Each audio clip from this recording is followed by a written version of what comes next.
Alors aujourd'hui dans cette vidéo, comment répondre aux haters, aux gens qui t'aiment pas, aux gens qui viennent t'insulter dans les commentaires ou ailleurs, aux gens qui viennent te harceler alors que toi t'essayes de faire un bon boulot ou bien t'essayes de partager des bonnes infos ou bien t'essayes de partager des messages ou des choses qui peuvent vraiment aider les gens et tu te fais insulter, démolir, démonter derrière par des gens qui te lâchent pas.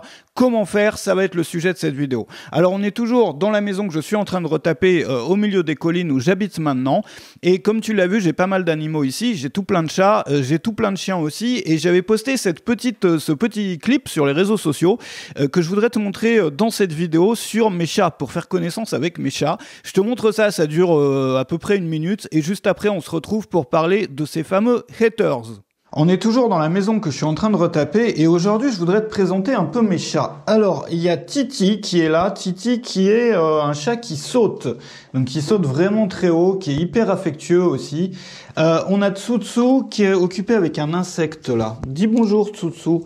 Tsutsu, bah elle a pas envie de dire bonjour. Tsutsu, c'est un chat qui est complètement fou, mais qui est très intelligent, qui sait ouvrir les portes, donc elle saute sur les trucs, c'est pour ça que je suis obligé de mettre des loquets là, tu vois.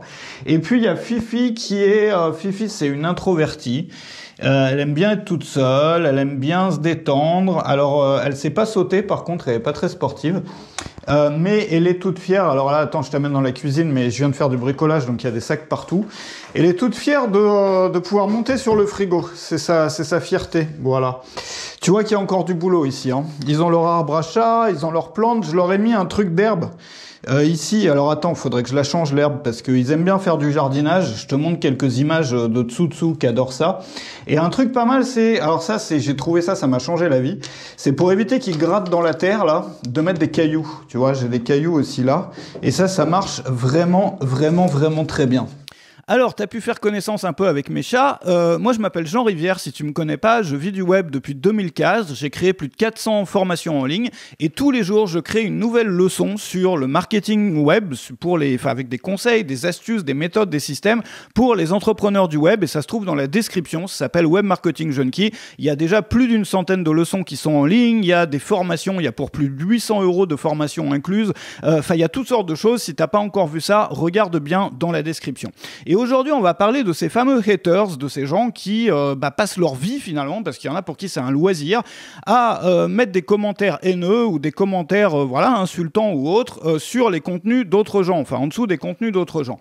Alors, la première des choses, c'est que t'es absolument pas obligé de répondre aux haters. En fait, il y a un problème qu'on a aujourd'hui sur le web, je sais pas si tu as remarqué, c'est que c'est très très très difficile d'avoir et de donner des opinions mesurées sur les choses. C'est-à-dire que, imaginons, tu prends n'importe quel sujet récent de société ou sujet politique ou semi-politique, finalement tu vas toujours avoir donc un groupe qui est extrêmement contre ce sujet-là et un autre groupe qui est extrêmement pour finalement. Mais à chaque fois que tu prends une position qui est balancée sur n'importe quel sujet, c'est-à-dire plus équilibrée, où tu vas pouvoir voir que tel côté il a raison sur tel point, mais qu'en même temps de l'autre côté il y a une vraie souffrance des gens et qu'on peut pas leur dire allez vous faire voir ou autre parce que vous avez vraiment cette souffrance-là. Ou bien parfois sur d'autres sujets, tu as une partie des gens qui vont avoir raison sur quelque chose et l'autre partie qui vont aussi avoir raison mais sur quelque chose d'autre. Et quand tu dis ça, tu te retrouves en fait dans une situation qui est pire que si tu avais pris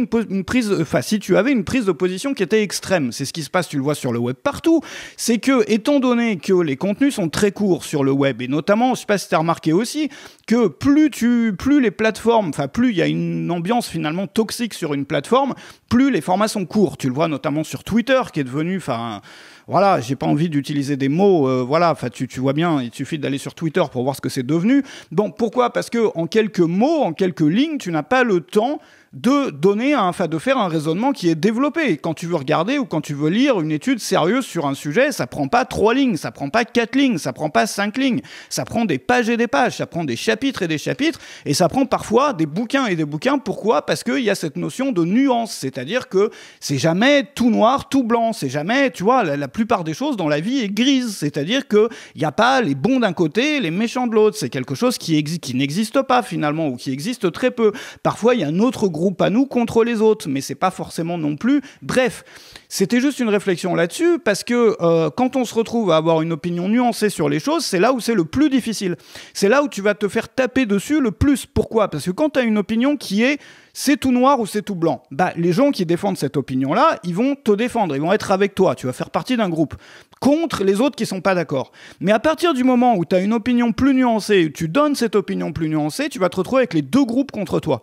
Parce que les deux vont te juger comme étant un ennemi finalement. Et donc tu vas t'en prendre plein la face des deux groupes au lieu de t'en prendre plein la face juste d'un et d'avoir du soutien, du support de l'un des groupes. C'est la raison pour laquelle aujourd'hui sur le web c'est devenu absolument impossible ou quasiment impossible de sereinement parler de ce que tu penses, de sereinement parler de tes opinions sur la vie, sur le monde, même sur ton sujet ou ta thématique, et que si tu le fais, en fait, plus tu as une opinion extrême et polarisée aujourd'hui, moins tu vas avoir de haters, plus tu vas être dans un groupe qui va te supporter, te soutenir, et un groupe d'ailleurs qui est complètement aveuglé, parce que tous les gens qui font partie de ce groupe-là, c'est forcément aussi des bons, des gentils, qui ont raison sur tout, c'est-à-dire si machin a raison sur un point, il a forcément raison sur tout le reste, bref, ça devient n'importe quoi. Donc la première des choses, c'est d'ignorer tout ça, parce que ça sert absolument à rien. Ça sert à rien de rentrer dans un jeu qui est fait pour être contre la nuance, c'est-à-dire que si tu t'amuses à faire ce genre de choses, ou à donner des idées sur une plateforme qui favorise justement la polarisation à l'extrême, bon, bah, c'est normal que ça soit comme ça. Donc soit on le fait pas, soit on répond pas finalement. Et on n'a absolument aucune obligation à répondre. Ce qu'il faut bien se rendre compte, enfin le truc duquel il faut bien se rendre compte, c'est que ces plateformes-là sont faites pour fomenter finalement la haine, le conflit. C'est comme ça qu'on te fait rester sur des plateformes comme Twitter en fait. Parce que Twitter, l'algorithme de Twitter, qu'est-ce qu'il fait ? Il va chercher des dramas qui sont entre une dizaine de personnes qui se tirent sur les cheveux, et dès que l'algorithme détecte qu'il y a des personnes qui se tapent dessus, ils vont mettre ça en avant sur la place publique, ils vont ouvrir les vannes pour que la plèbe puisse se joindre c'est comme une bataille de chiens finalement à la campagne ou dans un champ quoi.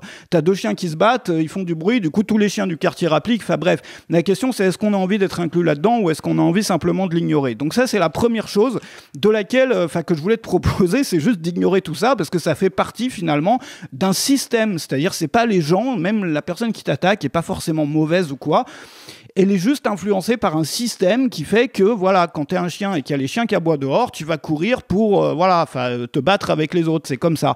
Donc la solution c'est de pas répondre, de rester dans sa niche, voilà, ou de complètement ignorer ça et d'arrêter de donner son opinion si elle est nuancée finalement parce que ça sert à rien.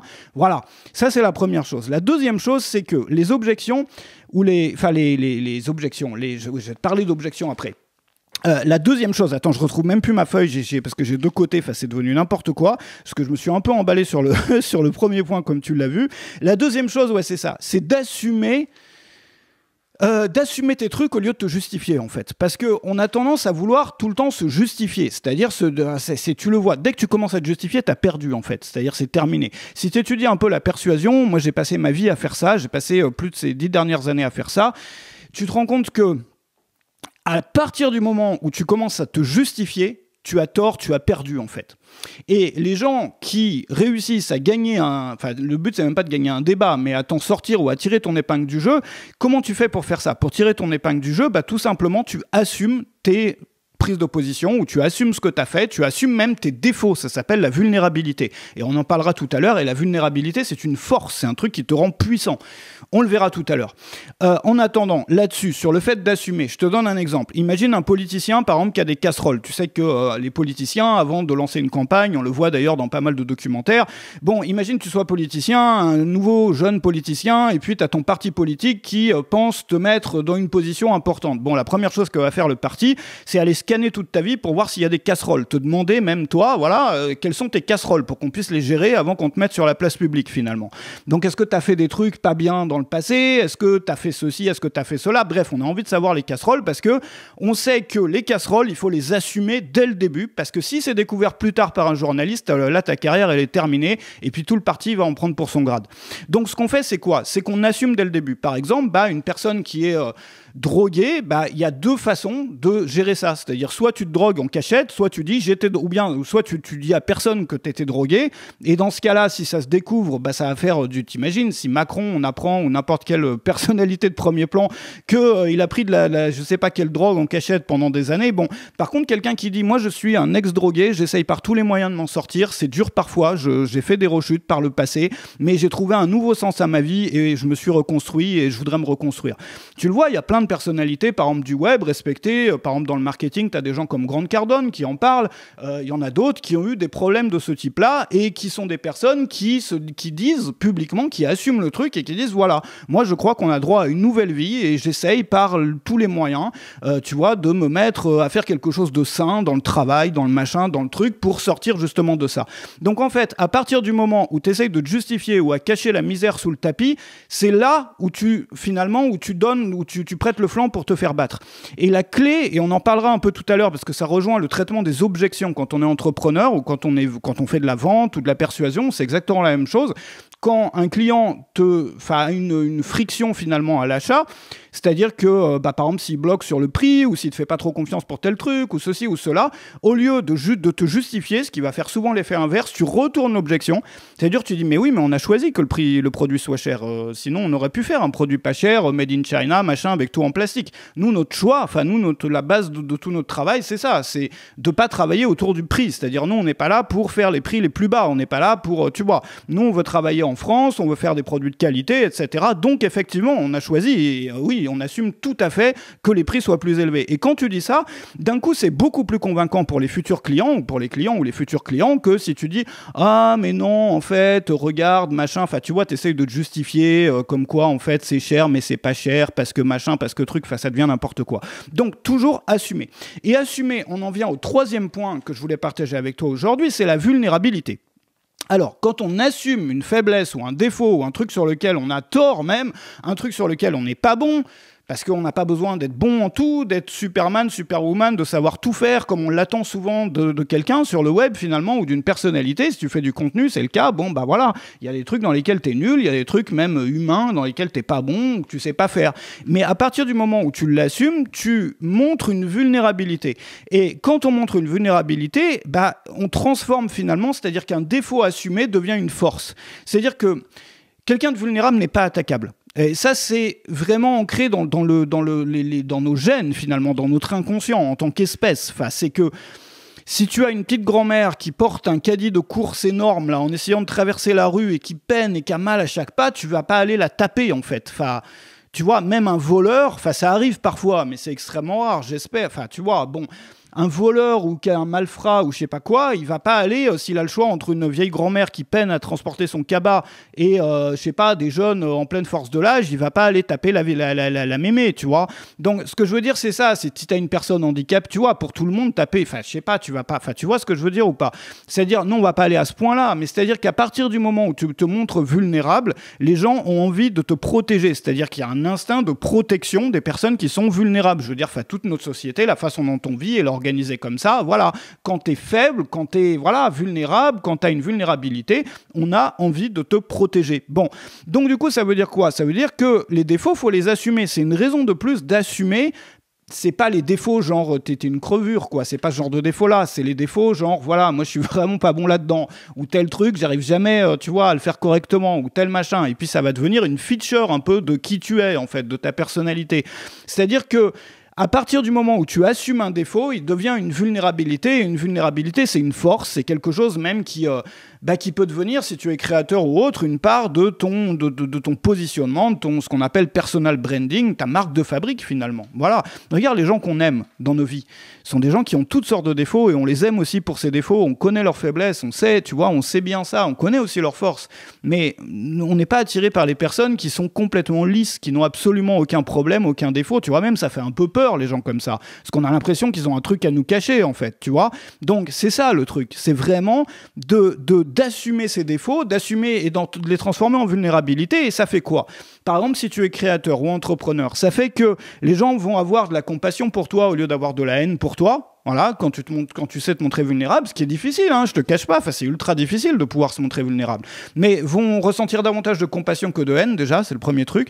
La deuxième chose, c'est qu'ils vont pouvoir se reconnaître dans ton parcours, ou se reconnaître dans ton vécu ou dans ta personnalité, c'est-à-dire se dire, ah ouais, tiens, il est un peu comme moi là-dessus, ou moi j'ai pas exactement le même problème, mais bon, j'ai un problème proche, tu vois ce que je veux dire ou pas? Et la troisième chose, c'est que ça crée de la proximité parce que tu te montres en tant qu'humain. Alors si toi t'es créateur, justement, ça va t'intéresser. Tu sais que moi je fais une leçon tous les jours, une leçon sur le marketing, sur le business en ligne pour les membres de Web Marketing Junkie qui se trouvent dans la description. Et il y a plus d'une centaine de leçons déjà qui sont disponibles aujourd'hui. Et aujourd'hui, j'ai publié une toute nouvelle leçon qui est justement sur ce sujet-là, c'est-à-dire comment traiter les objections quand tu as un client qui veut pas acheter, ou un client qui dit c'est trop cher, ou un client qui dit tu vois, qui bloque en fait pour acheter ton produit. Donc j'ai créé une leçon là-dessus, et comme j'en crée tous les jours, comme j'en publie tous les jours, et je voudrais à même cette vidéo YouTube te montrer la première minute de cette leçon. C'est pour toi, c'est cadeau, voici la première minute, parce que c'est vraiment sur le même sujet, c'est-à-dire là on a parlé des haters et tout machin, mais comment on fait finalement quand les clients, quand on essaye de vendre un produit ou de convaincre un nouveau client et qu'il veut pas acheter notre truc, ou qu'il est il est pas convaincu parce que c'est cher, parce que c'est ceci, parce que c'est là, parce que c'est cela. Il y a des méthodes aussi pour ça, et tu vas voir que c'est fascinant. Je te mets la première minute pour que tu vois ça. Alors dans cette leçon, on va apprendre à répondre aux objections à l'achat, aux objections de tes clients. Alors ça va te servir pour toutes sortes de choses. Si tu fais de la vente de services ou d'accompagnement, de coaching, ça te permet de répondre au téléphone quand tu as un entretien préalable, aux frictions finalement, aux objections, aux questions que vont avoir, aux choses qui empêchent finalement tes clients d'acheter. Ça te permet, si tu vends des formations ou autre chose, de faire des mails. Donc tu peux faire un mailing entier à chaque lancement dans lequel tu vas répondre à chaque objection que les clients peuvent avoir. Ça te permet aussi de faire une rubrique sur tes pages de vente, donc les pages qui présentent ton produit, donc une sorte qui est présentée comme une sorte de FAQ dans lesquelles tu réponds aux questions les plus fréquentes, qui sont en fait les objections les plus fréquentes. Alors ce type de contenu permet vraiment d'ajouter des ventes, c'est-à-dire que au lieu de convaincre seulement les gens qui sont les plus faciles à convaincre, tu vas aussi convaincre les personnes qui font face à des frictions à l'achat, c'est-à-dire qui se disent c'est trop cher, ou ça va être trop dur pour moi, ou je suis pas sûr que je vais avoir des résultats, etc., etc. Alors,